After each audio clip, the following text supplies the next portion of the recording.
Hi there, good morning or good afternoon or good evening, whatever time of day it is that you're watching this video.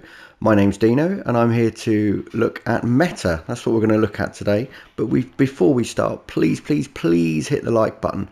Please hit the subscribe button. And if you want to know when new videos are being launched so you get to see them straight away before anyone else, hit the subscribe button. That's what I need you to do, and the notification bell will tell you as soon as I launch a new video. I think this is quite exciting. Everyone talks about meta and how brilliant meta is, meta players, meta formations, but what does it actually mean, and what does it actually mean to you? Does it even exist?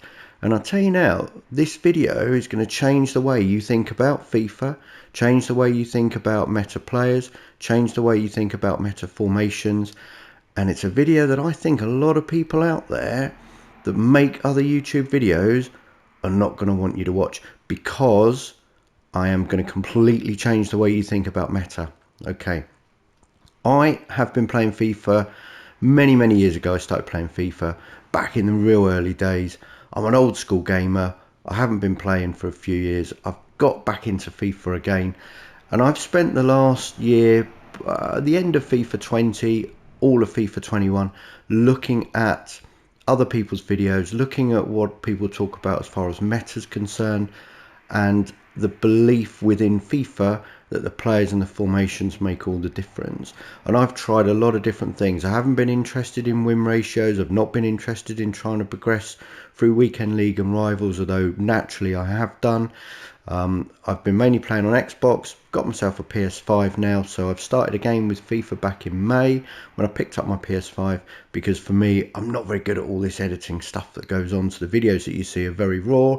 They're me chatting away, not much editing goes on, I'm afraid, at the moment, but I'm learning all the time, and it's much easier to record this content on PS5 than it is on the Xbox. So my Xbox account, very successful at FIFA, played a lot of FIFA. I think it's about 1,000 wins against 125 losses, and a lot of that has been whilst I've been trying to work out what this meta actually means. This is the first video, and then there are 3 that are going to follow, and they will talk you through the meta and the formations and the players and everything else that I've spoken about. But I promise you, by the end of that 4th video, you'll be sat there going, the meta doesn't really exist. I am meta, and that is what I'm going to teach you, and that's what we're going to talk about today. So let me explain that.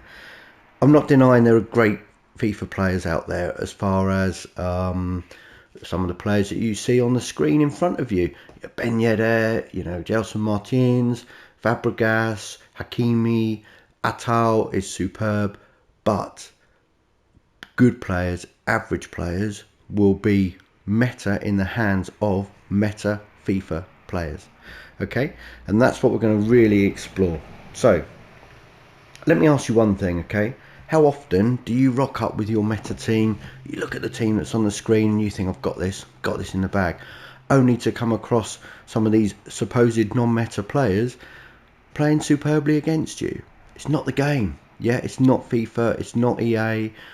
There might be a little bit that goes on behind the scenes. Your passes start to go astray when you're winning and so on and so forth. I get that. But the reason those players play better is because you are playing against a better player. That player is more meta than you are. So there's a certain level within FIFA that you're always going to get to.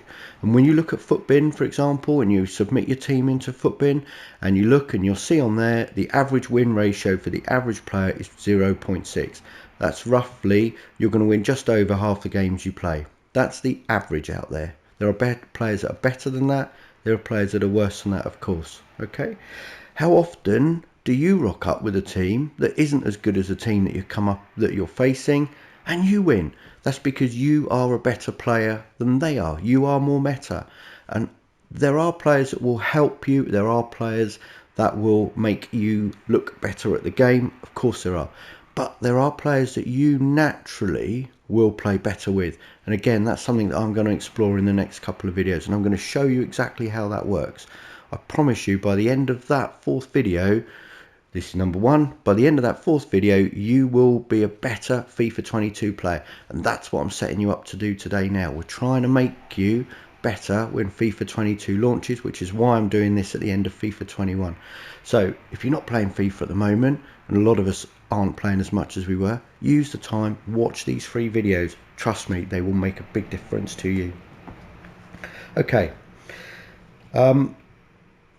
We've explored the fact of turning up with a meta team and losing, turning up with a non-meta team and winning. I think there are a lot of YouTubers on here that use clickbait to get you to go and watch the videos. You know, oh, this meta player, this is an end of FIFA player, this player will see you through.